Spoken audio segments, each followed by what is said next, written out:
Do you think aliens know about our existence, and are they watching us, or are they just as oblivious as we are about them as they are about us?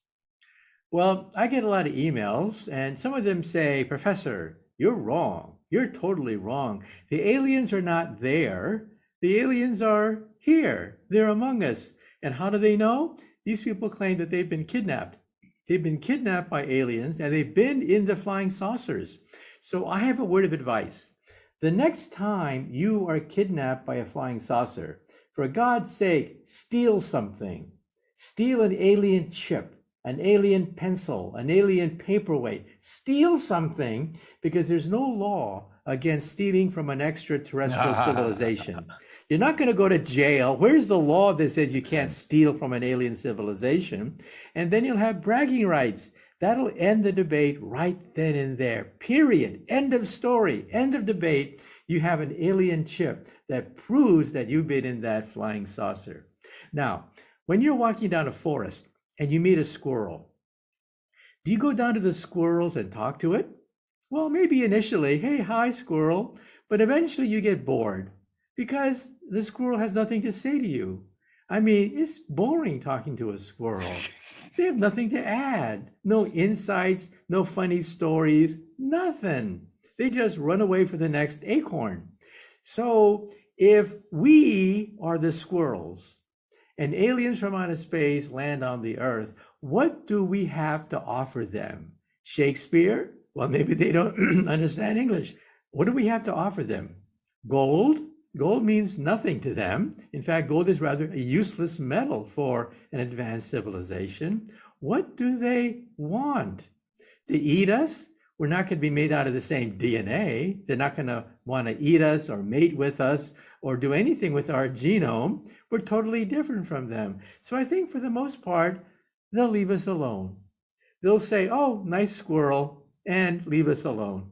So in other words, you're saying that if they did know about us, they would leave us alone? Are you saying, so first of all, let me just kind of set the tone here with this part. You do believe that aliens do exist. That's a check, right? Yeah, that's a check. Yeah. Okay, so that's a check. Okay, so do you believe, because you've also said in the past that it's probably not a good idea to wake them up, just like Cortez, was going against, you don't want to let the enemy know that you are out there. It's better for you to stay quiet and not make a lot of noise and not let them know about you.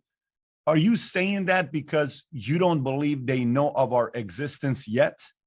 Well, put it this way. There's a group called the METI Project, which deliberately sends signals into outer space saying, here we are, here's what we like, this is what we can do, and visit us sometime. I think that's a bad idea because we don't know what their intentions are. Maybe they've been scanning us. Maybe they know pretty much what our technological development level is. They know a lot about us, our language, our culture. They're pretty advanced. But for the most part, we're not interesting to them. But one day, if we advertise our existence and reveal how much we have, resources, minerals, perhaps things that are of value to an alien civilization, then, just like was mentioned, Montezuma thought that Cortez was a god. Big mistake, one of the biggest mistakes in history. Cortez was a pirate. He was a bloodthirsty pirate, but what did he have? He had steel, while the Aztecs had bronze. He had the horse. The Aztecs had no horse. Cortez had the written language. The Aztecs had no written language. And Cortez had smallpox. And that, of course, devastated the population. So I think for the most part, it's a bad idea to advertise our existence to aliens in outer space. In other words, maybe we're off the radar. Let's keep it that way for a while. Do you believe we are off the radar? Do you believe we're off their radar right now? Well, I think aliens probably have more important things to worry about. Because if you are a person walking in a forest, there are lots of forest animals out there. Some forest animals are probably more interesting than squirrels. And so I think there's a lot more interesting things for them to be preoccupied with.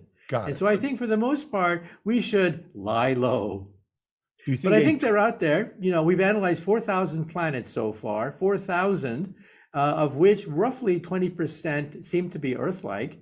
Now, that expanded to the galaxy means that there are billions of Earth-like planets, maybe a little bit bigger than the Earth, but billions of Earth-like planets out there. To assume that we're the only one, I think, is the height of arrogance.